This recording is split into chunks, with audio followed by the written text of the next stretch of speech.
Spring practice just around the corner for UCLA football. So let's dive back into the gridiron and take a look at what are the big questions heading into camp, staff changes, and everything else with UCLA football. You are Locked On UCLA, your daily podcast on the UCLA Bruins. Part of the Locked On Podcast Network, your team every day.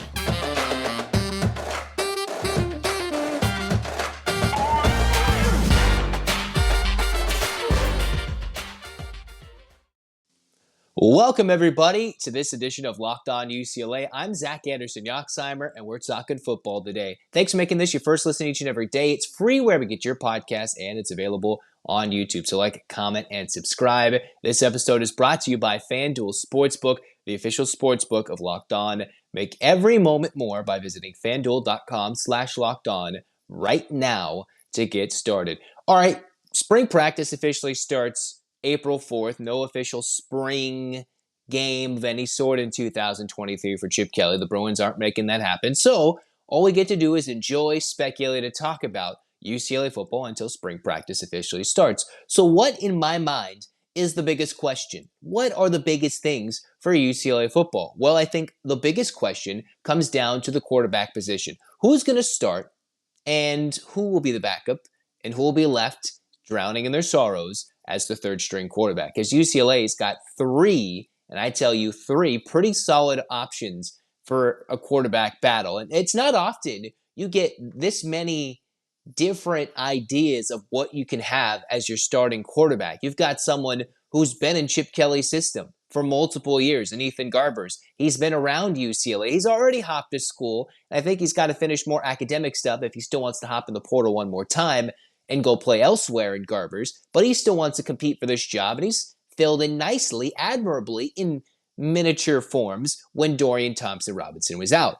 You've got Colin Schlee, who's got all the accolades of a NFL-ready quarterback. I'm reading 24/7 Sports in terms of the rumblings of him being one of the top 5 QBs in the transfer rankings, and UCLA got a top 5 transfer in Colin Schlee coming from Kent State, high upside, NFL upside, with good passing ability, potentially, if he can showcase that in Chip Kelly's system. And then the big thing of it all is UCLA's ability to have flipped Dante Moore. If we remember in December, just before the bowl game, a couple weeks before, all of a sudden the commitment date was up for early signing day, and Dante Moore got flipped from Oregon to UCLA, might be one of the most ready-to-play freshmen in the country. So that makes it a dynamic decision that can be played out in the field in spring, can be had all summer long. But the question is, who will really stand out for UCLA in the spring? Again, you've already got Moore there, Garbers, and Schlee. So they've already been acclimated to the system, acclimated in terms of getting used to UCLA and everything in between. My general inclination is I would want to go with Dante Moore. Why not start this youth movement and keep playing and get ready to compete immediately and get Dante ready for the Big Ten? But then there's the idea of, well, when you have a big upside with a guy who's ready to play, the only one with true starting experience in Colin Schlee, then why not start him as a stopgap for a year, even though he's got more than a year of eligibility, have him ball out in the Pac-12, potentially get drafted, and then move on to bigger and better things, which gives Dante Moore a full year to ready himself, prepare, learn the system as they can adapt to Big Ten football in 2024. And then you've got Garbers, who's seen everything. He's been behind Dorian Thompson-Robinson. He's seen what all the career passing marks look like when they're broken and everything in between. And he knows how Chip Kelly and the Bruins have operated through COVID, the end of COVID, and into more regularity here from 2022 into 2023. So it's a fascinating battle with this, I think, with many different transfers coming in, the receivers, the running backs room, tight ends. There's so many guys that have to learn and get acclimated to the new systems with all the staff changes, which we'll talk about in a moment. My initial thought process, I would want to give it to Dante Moore. But again, he's got to earn it because there are two very capable guys.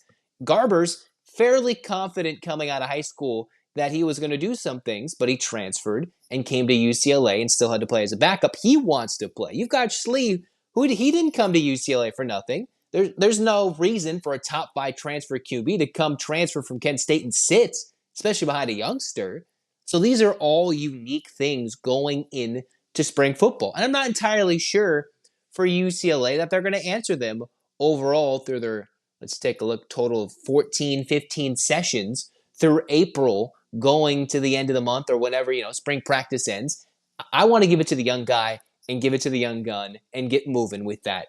But again, he's still got to earn it. Colin Schlee has proven with starter experience. Do you want to go with the veteran who's looking to take a step up? Do you want to go with the guy who's been there and knows the knowledge of the system? How is that going to work? Those are all things that need to be answered, and that's why it's such a fascinating question. And we won't know that until they step on the field and play it out.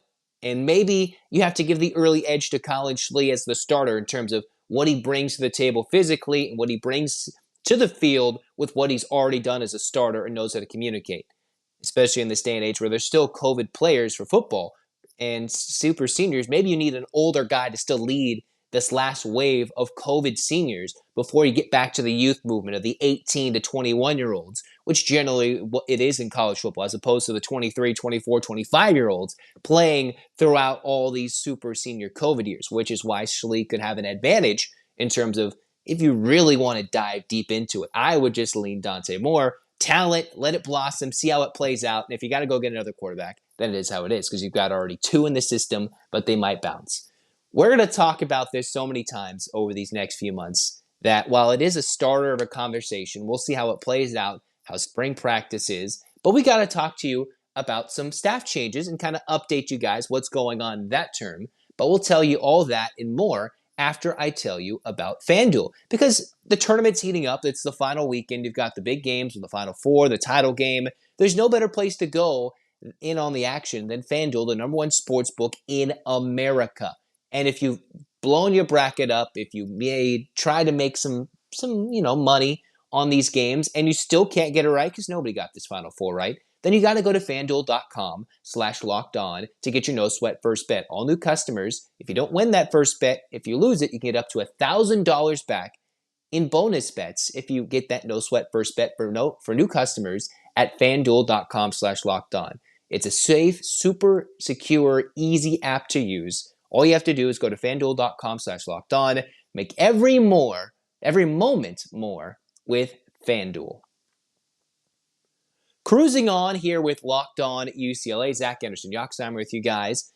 We've talked about what the quarterback battle brings. It's not a full in-depth battle as to what it's just kind of a thought. This is what's going into camp. These are the ideas, They're not true, tangible arguments just yet until they step on the field that next Tuesday and truly get going for spring practice. And it won't even feel more real until they come in, deal with the workouts, and get into fall camp, and then we'll know who the true starting quarterback is. But let's talk about who the newest UCLA staffer is. And keyword on staffer. You've got Ken Niumatalolo, the former, you remember that name? Niumatalolo is the former Navy head football coach who just got dropped. And he's been going around talking at football clinics. He is the official director of leadership and will be an advisor of staff and student athletes. Remember Bill McGovern, who was the former defensive coordinator. He's moved into more of an administrative role. Now you get Ken Niumatalolo, who comes in. I believe his son's actually on the staff or was for a little bit there.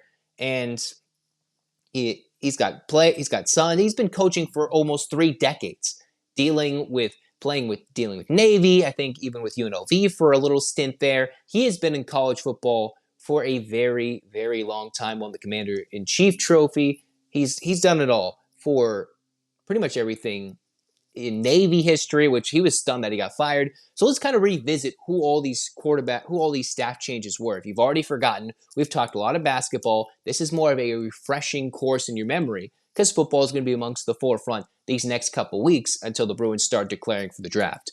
You've got McGovern, defensive coordinator into an administrative role, dealing with the illness he dealt with last year. He had to move on into an administrative role and step back. You've got Niumatalolo, who has just literally been hired for UCLA. March 31st, this is not exactly breaking news, but it happened today. I saw it earlier on the UCLA website. I'm like, why is the article not up? But this is new news, and nobody is talking about it. It's because UCLA accidentally put a link to the article, but you couldn't actually read the story. So I was like, why is Niumatalolo a Bruin? Well, he is, And it's a good long-time football mind to have in the program for Chip Kelly, adding to veteran staffers to add to this team and oversee things. Maybe from a step back, taking a year off after being a head coach, but still, it's an intriguing hire for Chip Kelly for have Navy's all-time leader in head coaching wins as your director of leadership.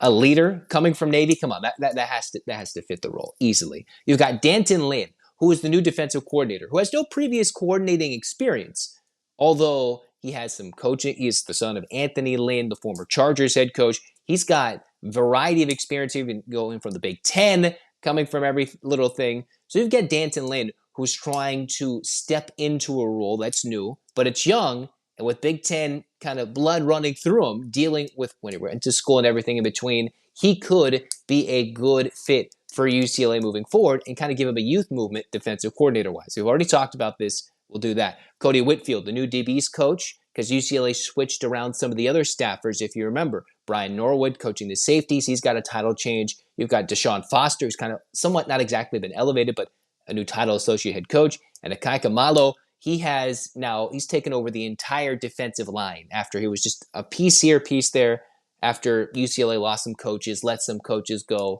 So the Bruins have made about 6 to 7 different types of staff moves, whether it's shifting guys around into the office, whether it's shifting guys back in terms of, all right, you're taking over the whole defensive line, a new defensive coordinator, which is the biggest thing, and the newest hire is Niu Matalolo coming in and stepping in as an advisor for UCLA, a director of leadership, technically more in his administrative role, maybe a year off after all these years of head coaching. I think 15 straight years out at Navy. Don't quote me on that, but maybe it's a year back, or maybe he's going to step into a more hands-on role for UCLA later on. Whatever that means, it just is. I think it's a pretty good hire in an interesting position. So those are somewhat some of the staff changes for UCLA coming into spring ball as we kind of remember. All right, football. What does that look like? I know we've had, the XFL, we have all these spring football leagues. Well, us college football fans get excited about the spring football battles, and we're going to talk about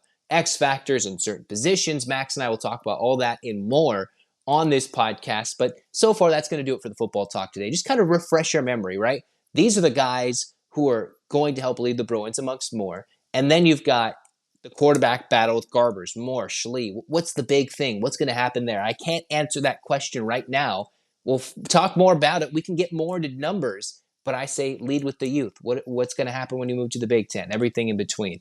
But, that's why you got to get built and prepared for moving on. And as we move on, we'll talk about, Jaime Jaquez Jr. getting another award. What is it? What's the latest thing he's been able to accumulate? Well, we'll tell you that after I tell you, hey, you should go vote for your favorite bar or puff. You should go to Built.com or Built March Madness bracket. You got to go check out BuiltMarchMadness.com and find out what's your favorite bar or puff. If you don't know that, go buy a bar of Built, or you should go vote and find out you can win a free box of Built bars. 50 lucky Locked On listeners will get a free box of Built. Only one fan, though, will get a free 12-month subscription to Built and have Built's best bars delivered straight to your door. That's right. Go vote for your favorite Built bar or puff. What makes them so good? They're 100% real chocolate. They have a lot of protein. They're so good you won't even think they're good for you. Go to BuiltMarchMadness.com and vote for your favorite Built bar or puff. And you can vote every day in March. This is the last day. Not in April. Every day in March. Hop on right now and get it done. Cruising on to the last segment of Locked On UCLA, Jaime Jaquez Jr. racking up the awards just leads me to think he is the latest Bruin, or he will be the next Bruin to go leave. He has not declared anything yet at the recording of this podcast, but he has been honored as the Lute Olson National Player of the Year, which is awarded from CollegeInsider.com, of course, dealing with the Pac-12 National Player of the Year, dealing with Wooden Award finalists and first teams and second teams.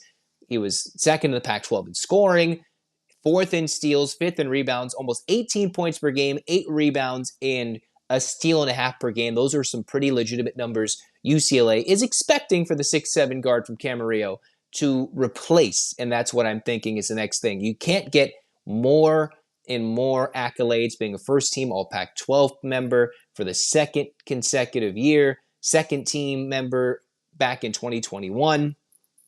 Only 5 guys, in this season in 2022 to 23, overall in UCLA history, made more field goals in a single season than Jaime Jaquez Jr. Only Kareem Abdul-Jabbar when he was Lou Alcindor.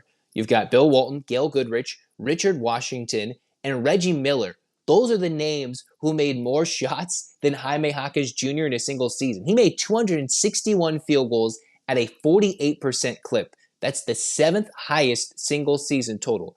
And if you remember, just 1, 2, 3, 4, and 5 more Bruins. Only 5 Bruins have made more shots than Jaquez. He's number 8 on the all-time scoring list. He is just outside the top 10 when it comes to all-time rebounding. And he's been honored with one of these numerous, but a pretty prestigious National Player of the Year award. For the vice president of collegeinsider.com, Angela Lento, I think these words can really reflect how as Bruin, even Max has been trying to say this multiple times in the podcast, nobody impacted winning more than Jaime Jaquez Jr. A throwback who plays the right way, the game the right way. His numbers across the board were All-America worthy, and his greatness was doing whatever UCLA needed to win. There were a lot of great players that posted impressive numbers this season, but nobody made more winning plays than Jaime Jaquez. And that's from Angela Lento, the vice president, who is talking and describing why Jaquez was the recipient of this award. And I don't think there's a better way to say it than he impacted winning. He wanted to win and grind and do something for the Bruins. And while it's tough, especially for UCLA as a blue blood, to truly be considered, all right, what does someone mean when he affected winning? And with the amount of championships UCLA's had, Final Fours, and in a season where it's back-to-back years without a Final Four, it's frustration. I mean, you can talk about the injuries and grinding through. He only ended on with some big-time points, dealt with season highs, against Gonzaga. He had nearly 30 points, 29 and 11, a season high, despite struggling and battling in a tough matchup with all the Bruins hurt. He still put up his best totals and almost helped lead the Bruins to a miracle comeback victory against Gonzaga, which is why he probably won the Pac-12 Player of the Year award against Azuolas Tubelis. Right? He affected winning.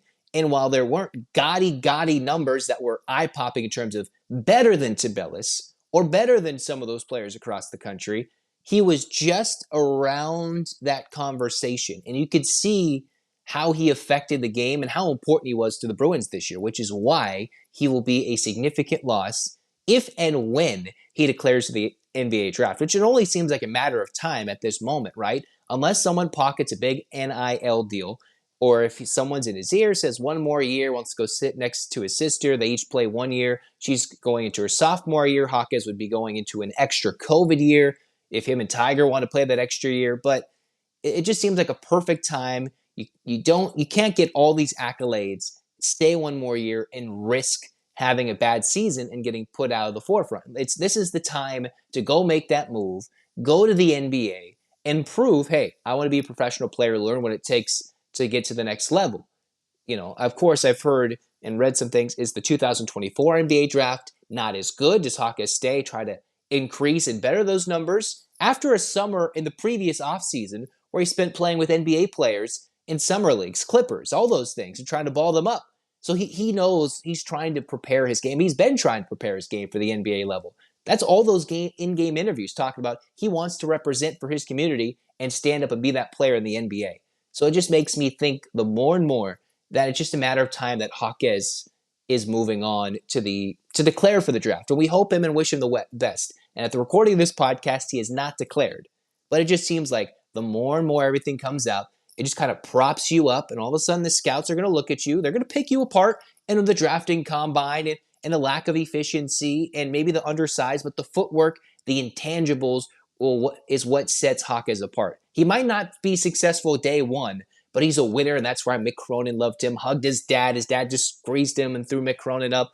There's a reason Jaquez has been successful. It's not always the flashiest, but he just does it with great intent and the intangibles on the floor. So thank you for listening to this Jaquez rant for him winning the National Player of the Year award in the Lute Olson National Player of the Year award from collegeinsider.com. I'm not sure how many national awards he's going to get, but there is one to put on your resume, say, bam, look at these NBA scouts. That is worth at least a look at Jaime Jaquez Jr. Plenty of Bruins to decide if they're coming or going. Jalen Clark, the only one to have decided that he's declared for the draft with no word if he's signed an agent just yet. Thanks for tuning in to this edition of Locked On UCLA. Yeah, the madness of March. What a month indeed. The highs, the lows, everything in between as we get ready and we talk more UCLA football again. We talk the spring sports as we talk a little more baseball, softball. Hey, maybe we'll throw some, everything in there. We'll try and do our best, but football will be more focused until UCLA finds more recruits in 2023/24 for basketball and everything in between. So thanks for making this your first listen. I'm Zach Anderson-Yoxsimer signing off. Hands up, Bruins fans. It's time for an 8 clap, baby. And 1, 2, 3, 4, 5, 6, 7, 8. UCLA. UCLA. Fight, fight, fights. This has been Locked On UCLA. Go Bruins.